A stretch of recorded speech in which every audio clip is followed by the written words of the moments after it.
Come on. God damn my voice. I'm not supposed to do that.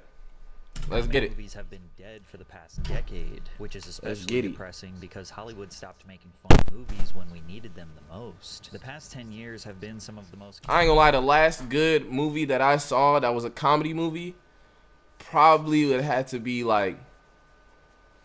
I don't even know, chat. I can't even tell you, bro. I do think they died, bro. Like, I can't think of nothing in the last 5 years that I was like, ooh, you know what I'm saying? I ain't been able to giggle in a little bit watching a movie, and that's the problem. Niggas just, they not putting the same time and effort that they used to be putting into these movies. And the movies was dying, but we in renaissance right now, you feel me? We're getting good movies, we getting good games, and we getting good media. So we just need to keep it that way. It's just that. It's that simple. You feel me? We just got to keep it like that. Real shit. But let me really try and think about the last, what's it called? I don't even know, chat. Chaotic and divided times in modern history, politics taking over literally everything, cost of living skyrocketing, and people spending hours online doom scrolling an infinite feed of bad news. If there was ever a time we needed to collectively sit in a theater and just laugh at something stupid, it's now. But it wasn't always like this. During the 90s and early 2000s, we were getting multiple hilarious comedy films each year. I bet you forgot how stacked the year 2004 was. Anchorman, White Chicks, Dodgeball, Mean Girls, Napoleon Dynamite, all in the same year. If we got one movie as funny as any of these in the past 5 years, we would be grateful. But this isn't even just an opinion. The data doesn't lie. 2016 was the official point of no return for comedy films. In that year, comedies made up about 12% of the domestic box office and pulled in $1.1 billion. Just 1 year later, their share was nearly cut in half to 7%, with gross revenue dropping to $790 million, making it the single biggest one-year collapse on record. After that, it was all downhill. 2022 was particularly abysmal, with the entire genre of comedy grossing $259 million. That is an entire year of movies that grossed less than just what The Hangover did in 2009. So what happened to comedy films after 2016? Well, there are a few things we have to consider, but it all boils down to one major reason. And today we are going to discuss everything, starting with how Hollywood lost the creativity that we used to see in small, medium, and high. Chat, it's okay though. This is what it comes down to. I'm gonna save the day. You know what I'm saying? When y'all just down and out. When you're down and out, there's no one you can call. But if you just believe, this is no hope at all. Well, realize. But when it's that time, I'll make the comedy movie that's gonna save us. You feel what I'm saying? So y'all don't worry right now, okay? It's not about that right now. You know what I'm saying? It's about believing in me the same way that I believe in myself. Budget comedy films. The beauty of comedy is that it's boundaryless. Unlike drama, kind of action, or even horror, it doesn't really need to play by any established rules. A comedy can start with literally anything. A talking animal, a man stuck in a time loop, a dodgeball. I don't know. I'm telling you right now, like, it's just, I think the heads that's making these comedy movies, they losing it. You feel what I'm saying? We got old heads trying to make funny movies. That's the problem. We need some young cats in the business. Wait till we get somebody that really got that. You know what I'm saying? We get Drewski on a movie. I promise you he get us some shit. You know what I'm saying? A lot of these old OGs, old heads, bro, they ruining this shit, bro. Comedy movies, that is true, bro. We ain't got no good comedy movies, bro. They really not in their bags no more, bro. They done fell off, man. Tournament, a pair So of just clueless sad. detectives, and turn it into Tragic, a creative actually. masterpiece. The premise doesn't have to be realistic. It doesn't even have to make any sense. As long as it's funny, it works. Take Ace Ventura: Pet Detective, for example. What a unique concept. A private investigator who specializes in finding lost animals and solves crimes through pure chaos and speaks almost entirely in one-liners. At one point, he's literally crawling out of a rhino's ass. Then again, Jim Carrey was kind of a cheat code for 90s comedies. Films like The Mask and Liar Liar showcased his ability to immerse us into the most ridiculous plots imaginable. Carrey had this cartoon-like elasticity. He could bend and contort his face and body, which made even the dumbest scenes or dialogue unforgettable. Or what about Dumb and Dumber, which is literally just a movie about two dumbasses? You go straight ahead and you make the left over the bridge. That's a lovely accent you have. New Jersey? Austria. Austria? Well then, good day, mate. Let's put another shrimp on the barbie. I always found myself gravitating towards films that had insanely unrealistic plots. The kind of movies where the world they're in doesn't follow society. I ain't gonna lie. Realistically, the last comedy movie I watched was Fast and Furious 10 or some shit. You know what I'm saying? And I think that's a lot of y'all problems with Fast and Furious is that y'all come in there expecting a good movie. And I'm concerned, okay? I'm concerned. If you go into the theater, right? You go into the theater in this day and age expecting to see... Hold on. Let me lock in for this one. If you go into the theater in this day and age, and at the top of that theater it says Fast and Furious, and you go in there expecting to see a 10 out of 10 cinema, you're an idiot. You're an idiot. And the reason being is when you go to see those movies, you going to see some bullshit. You going to see a comedy film. You feel what I'm saying? I go in there thinking, what's Dominic Toretto going to do now? What can he do that he ain't done yet? Because we already reached superhero point, right? We got The Rock jumping out buildings doing the same shit that Captain America was doing. You remember that scene where Captain America was holding on to the helicopter and the shit right here and he was going like this? Nigga, The Rock did it with a chain on a moving car. Who's better? That's my Captain America. They asked me, who do I want to save me? The Rock in Fast and Furious or Chris Evans as Captain America? I'm calling The Rock. That nigga broke a cast like this off of sheer force. He not even a super soldier, bro. He jumping off buildings doing shit that niggas ain't never done before in their lives. And he get up every time like it was nothing. Fuck is we talking about, bro? I don't understand how niggas can say that. That's a comedy movie, okay?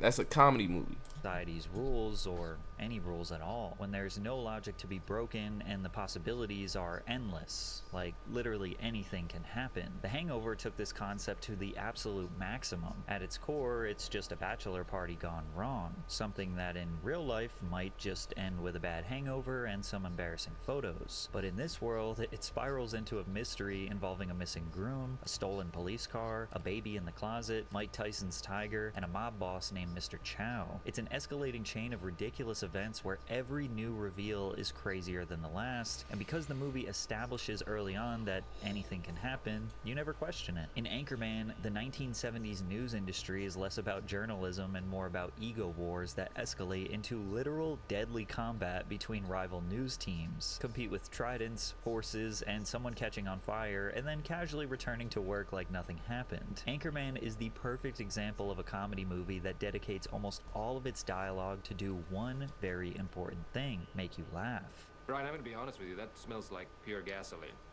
They've done studies, 60% of the time, it works every time.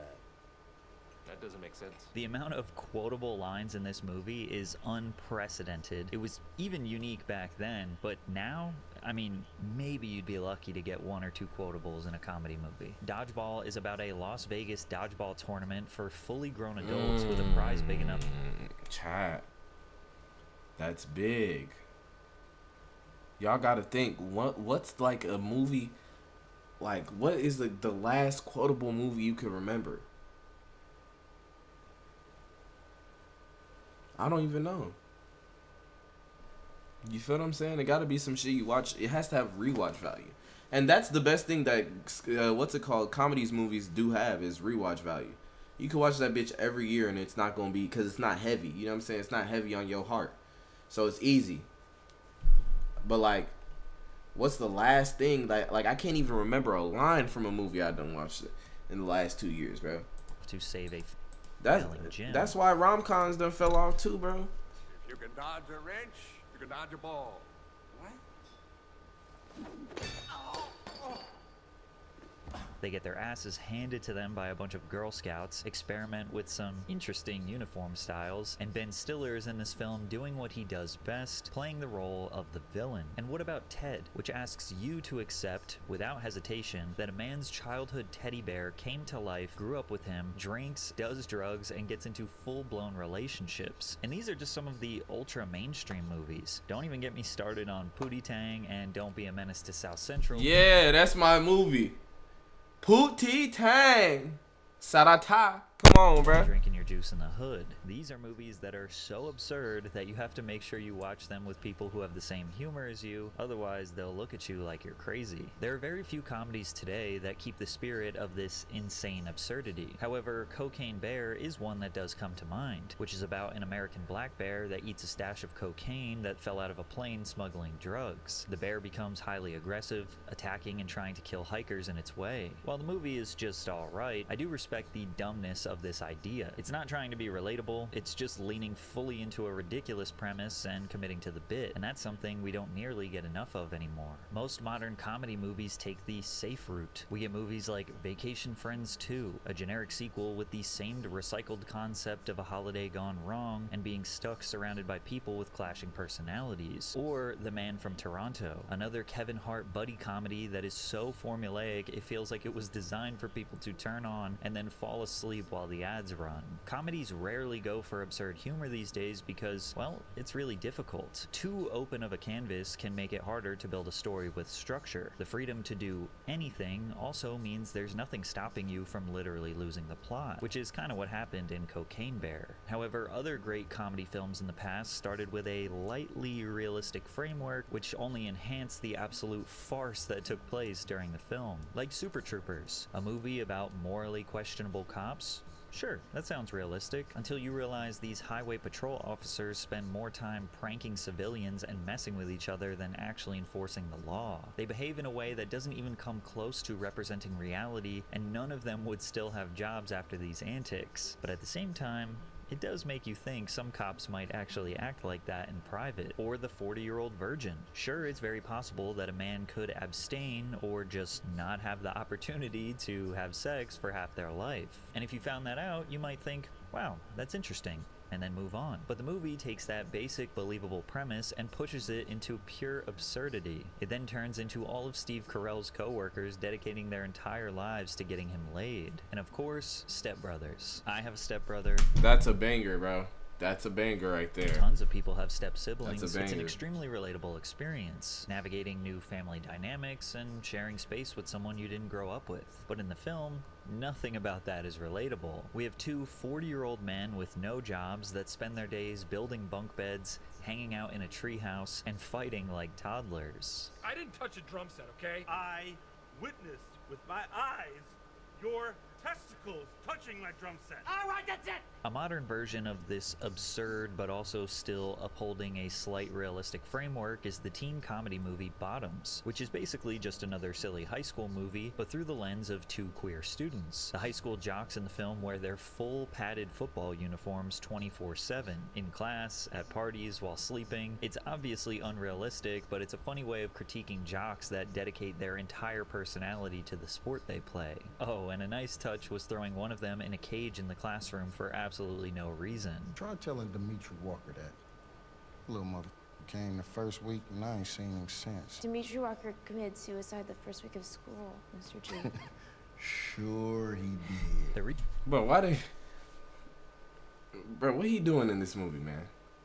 When he start acting like this for real, why bro? most comedy films today feel like they are missing that ultra creative touch, at least according to legendary director and producer Judd Apatow, is because comedy writers these days are just less funny. He said, when you make the list of the best movies of all time, you're always going to put Airplane on it. And if movies like that aren't being made right now, it's because people aren't smart enough and funny enough to make them. Okay, so who would be smart enough or funny enough to write a modern masterpiece? Well, I've noticed that comedy films today seem to be missing actual comedians. And that's because some of the funniest and most popular comedians today are opting for something much easier and more profitable: podcasts. Before podcasts became wildly popular, comedians had essentially 3 routes to earn a career: get a job TV on show? Saturday Night Live, secure a TV sitcom, or get a role in a comedy film. The mainstream visibility earned through these avenues allowed comedians to fill seats in comedy clubs across the country. The vast majority of the comedians responsible for your favorite comedy films were originally platformed by SNL. Eddie Murphy, Bill Murray, Will Ferrell, Mike Myers, Chris Farley, Adam Sandler, Kristen Wiig. I could keep going on and on. It was much easier for a current or ex-SNL cast member to pitch a movie to a major studio because they have already proven to the industry that they are funny. So when these comedians began to see success in films in the 2000s, they assisted in casting other comedy actors with a ton of potential. Actors like Jonah Hill, Zach Galifianakis, Paul Rudd, Vince Vaughn, Melissa McCarthy, Steve Carell were able to skip over SNL and go straight to the big screen.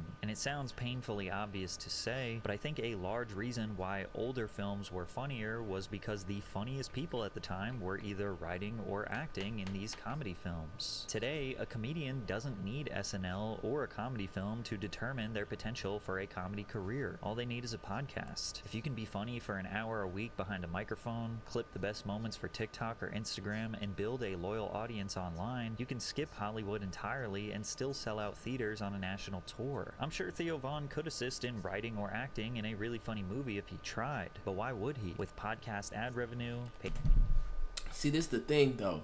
It's about creating something bigger than you. You understand what I'm saying, chat? You feel what I'm saying? Like, it's not about...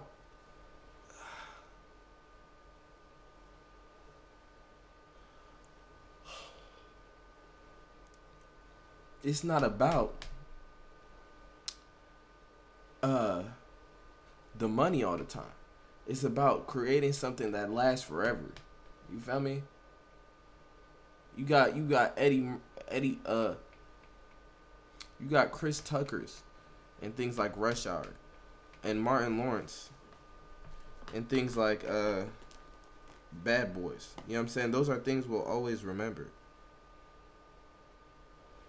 So it's like those movies are important. Patreon subscribers and live show ticket sales selling out all over the country, a lot of comics are making more money than they ever could from starring in a studio comedy without months of shooting, studio interference, or the risk of a box office flop. This shift is a huge win for independent comedians, but a huge loss for comedy films. The performers who would have once been fighting to star in the next Step Brothers or The Hangover are now trying to get a spot on the Joe Rogan podcast or be interviewed by Theo Von. They don't need to spend years chasing a studio deal, and they don't have to share their earnings with a production company. It's a double-edged sword. On one hand, we can now hear from our favorite funny person every single week, sometimes multiple times a week, without waiting years for them to land a movie role. But the trade-off is that we don't get these larger-than-life, culturally defining moments that comedy films used to create. Nobody is quoting a podcast episode 15 years later the way people still quote Anchorman or Superbad. Well, except this one. My mother's very pretty. She's a beautiful woman. Unlike your cross-eyed mother. Well, you don't have to. I'm not Bobby Mother. I'm Bobby Mom. Why would he do that to him, bro? And another big reason behind the decline of comedy films, as predictable as it is, I know, but we have to talk about cancel culture, because there are some components of this that make it a real factor. I think it goes without saying that most jokes these days receive backlash when they touch on political or social issues, but comedians have incorporated political undertones in their work for decades. Stand-up legends like Richard Pryor and George Carlin have long pushed boundaries and tackled sensitive topics like race, war, religion, gender, and government policy. The biggest difference is that in earlier eras, their controversial material was more likely to be seen as a part of their artistic persona rather than something to be taken literally. The same thing went for comedy movies. People generally understood that jokes were just jokes, with no intention of doing any actual harm. Then again, societal norms just simply change, and a lot of people today feel that making jokes or making light of very sensitive issues or topics is just not okay. we should not be joking about these things. The 1981 comedy movie Porky's involves male characters spying on naked female students. This was then treated as harmless fun, but now recognized as harassment. The 1984 comedy... Yeah, bro, that ain't harmless fun, bro. Alright, so you young niggas trying to look through a little peephole to see some little shit, bro. Nerds includes a disturbing scene where a character disguises himself to trick a woman into sex, something that would now be recognized as rape, not humor. The 1994 film Ace Ventura: Pet Detective has been widely criticized in recent years for the way it mocks a trans woman. The 2001 comedy Shallow Hal centers on the idea that an overweight woman is only seen as attractive through hypnosis, promoting harmful stereotypes. 2007's Norbit has been criticized for its offensive portrayal of black women. The character Rasputia is depicted as an aggressive, loud, violent, hypersexual, and domineering woman. And there's even a scene in Step Brothers that makes unapologetic jokes about white supremacy and Nazism. Chances are, if you rewatched any comedy film you loved in the past, you'll find a joke that either aged poorly or maybe you just don't think it's funny anymore. That's normal. And it may seem like these jokes or premises were okay in the past and people didn't care as much, but that's not necessarily the case either. They just did not have the platform to express their opinions. Social media has given literally anyone and everyone a platform to express immediate feedback and criticism, and this is a blessing and a curse. I and many other YouTubers literally benefit from this modern social media climate. We have no superiors that are controlling our opinions, deciding who we can and can't criticize, but then again, I am also providing depth, research, and nuance to the videos that I'm putting out. I'm also not trying to say any actor or movie should be canceled, deplatformed, or lose sponsorship or business opportunities. I think another thing is though, is like if you a comedian in today's day and age, you kind of just have to not give a fuck.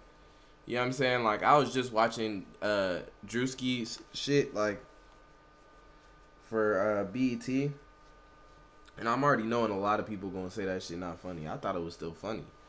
You feel what I'm saying? But you just gotta be a little controversial nowadays. Not saying you have to be controversial, but like if you doing something that you truly think is funny, shit could be controversial, and you just gonna have to roll with the punches. That's just life. You feel what I'm saying? So real if you shit. look at the positives, the exact opposite can happen. A movie or comedian that is overlooked by the mainstream or considered problematic could actually be really funny, and there will be online praise for it. A telltale sign is when the tomato meter from expert critics is super low, but the popcorn meter, which is fan reviews, is high. However, as we know, most of the problems don't come from people giving genuine, nuanced criticism, but rather those who get their fix by causing outrage. Someone can straight up sit in a theater on the night of release and live tweet how funny a movie is. You'll see zero effort Twitter rage baiters go viral with vague tweets like, "I can't believe y'all think this is funny," or "this is problematic," which seems easy to ignore, but it will genuinely make someone think, "Damn, I guess I shouldn't go see this movie," or "Am I a bad person for thinking this is funny?" And because social media rewards outrage, this can snowball into proof that the comedian, actor, or producer is a terrible person who is somehow unworthy of ever working again.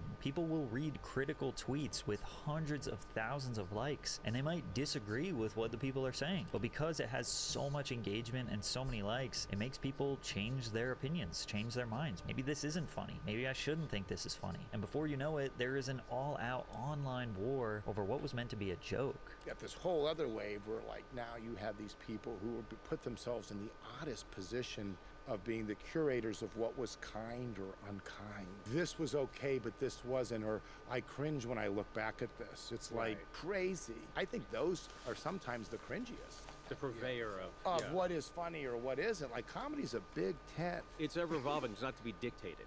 Right. There's no one way to the waterfall. It's a crazy idea that this set up and say, here's how you do comedy. It's like, you know, you got slipping on a banana peel to, you know, totally odd conversations to, you know, there's a wide range of what people find to be funny. And it's like almost like people that would like sit and overanalyze a situation to the point of making themselves feel really good about themselves. And while you might think all of this is just easy to ignore, it's social media, it's not real, just make the movie, right? Well, it's evident that major studios are a little hesitant to release a comedy with edgy or politically incorrect humor. However, actor Seth Rogen disagreed with this notion during an interview with Esquire magazine. The complaint that comedy is harder than it used to be is not a valid complaint. Maybe it was too easy before, and why should it be? Why shouldn't it be hard? I like that my job is hard because I'm trying to do something that requires a huge amount of resources and people's time and energy. What do you wish you could say? What do you feel has been taken from you? It's always funny when people are like, oh, they could never make the Diversity Day episode of The Office today. You can still watch it. I'm constantly meeting teenagers who love Superbad and who think it holds up, and none of them are like, how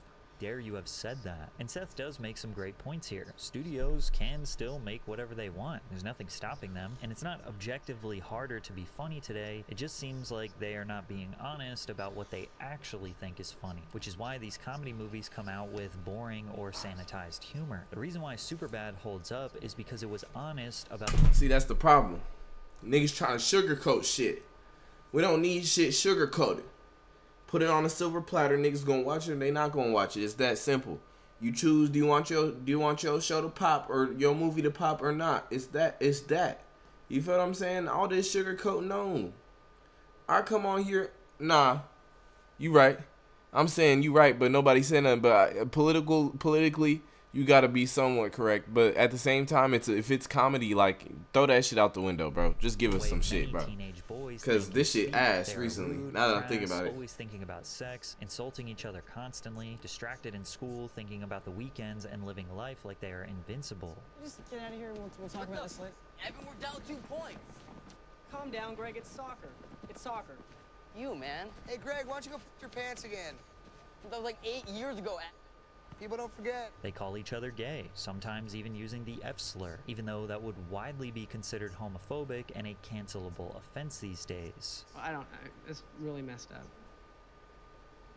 Super gay. The way they behave and talk is shocking and inappropriate, but that's what makes it funny because it is that's real teenage boys. Reality, with the exception that like just the average teenage boy is not that funny. Now you might think this is problematic behavior, and maybe it is. So maybe the film is just not for you. But some take it one step further. They say a film like this is platforming and promoting this disgusting behavior. We are idolizing these morally bankrupt teenage boys, which will justify their bad behavior and maybe even inspire them to act in such a way. And hey, that could also be true too. But regardless of how you feel, the movie is good because it is honest. They went for it and they doubled down on it even though it was politically incorrect. A modern version of Superbad wouldn't ever be made because they would be too afraid to offend anyone while providing a somewhat realistic depiction of a teenage boy who is gross and reckless with his words. And even if they did, they would probably add some tertiary character who steps in and tries to correct their behavior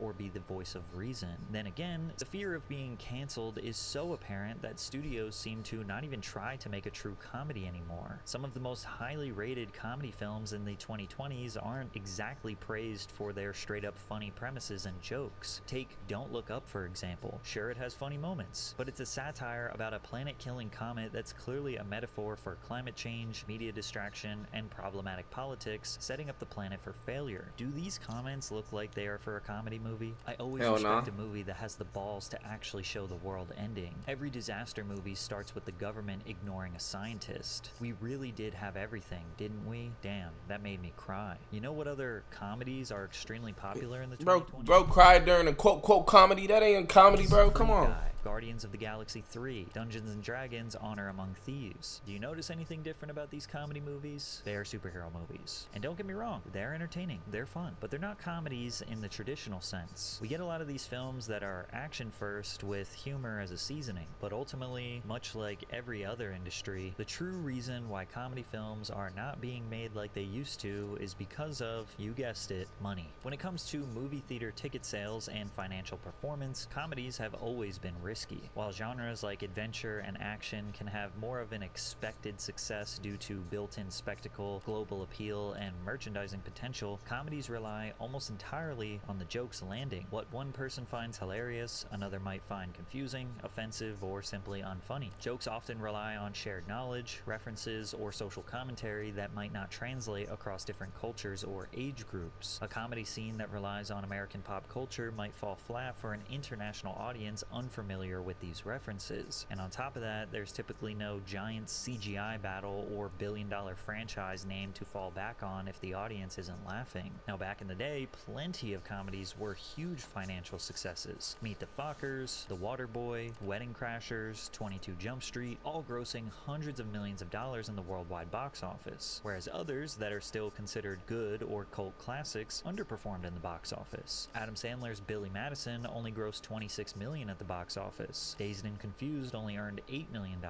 Grandma's Boy, $6 million. And this was at a time when people were still actively going to the theaters. Our last peak in movie theater ticket sales was in 2002 when 1.5 billion tickets were sold. And although these films technically made more money than their budget, film budgets typically refer to production costs only. Marketing and distribution costs, also known as P&A, print and advertising, are handled separately, and these marketing costs can be in the tens of millions. However, where these films made their real money was in DVD sales, also another thing of the past. DVDs, rentals, and cable syndication were the lifeline for comedies that didn't crush it in the theaters. A movie like Billy Madison might have been considered a moderate performer at the box office, but once it hit blockbuster shelves and played on Comedy Central every other weekend, it became a cultural staple. Those secondary markets gave studios the confidence to take a chance on mid-budget comedies because even if they didn't make their money back in the theaters, there was a high probability the film would eventually find its audience later. That safety net. Whoa! Was that safety net what Adam Sandler used, bro? Is this why he was such a success, bro? Now gone. Ticket sales are down. Physical media sales have plummeted. Rentals are practically extinct. And while streaming might seem like a replacement, it doesn't generate anywhere near the same revenue for studios. Once a comedy film drops on Netflix or Hulu, the studio gets its licensing fee and that's it. There's no long tail of DVD sales trickling in for years, no late night TV reruns keeping the movie in circulation. There is no second life. Judd Apatow confirmed this when he said, after the last writer's strike, it felt like the studios decided not to develop movies. They used to buy a lot of scripts, and they had big teams of people giving notes, and they worked for years with people in collaboration on those scripts. I feel like the studios don't buy as many scripts now. Today, every comedy has to either perform in theaters that are half empty, or immediately crush on streaming, or it's a total loss. So basically, comedy films just can't work in the modern era. Comedians are choosing podcasting and stand-up over film. The toxicity of cancel culture puts comedy films at risk to cause uproar, either immediately or years from now when people just decide the jokes are problematic. And combine that with no multiple streams of revenue to make back the investment, comedy films are a huge risk that most major studios simply aren't willing to take anymore. So you're just gonna have to find something else to laugh at. Damn, bro. That's low-key sad, chat. It's not good for us, bro. That's basically telling us, like, we ain't never gonna be able to laugh no more, chat. In my thoughts, I've been fighting demons, ain't no invitation. When I lose my shit, it's not cool, bad situation. Why am I wearing all these faces? In my truth, I'm a bad man, can't keep up with the evasion. Gotta stand on business and stay solo. Still praying for the days where the niggas ask for photos. In my head, am I the problem? Bad thoughts, yeah, I caught them. Bloody fists, yeah, I fought them. Road to riches, I'm on the bottom. So do I take my time and just fight my temptation? Or do I let go all my problems? Can I say salutation?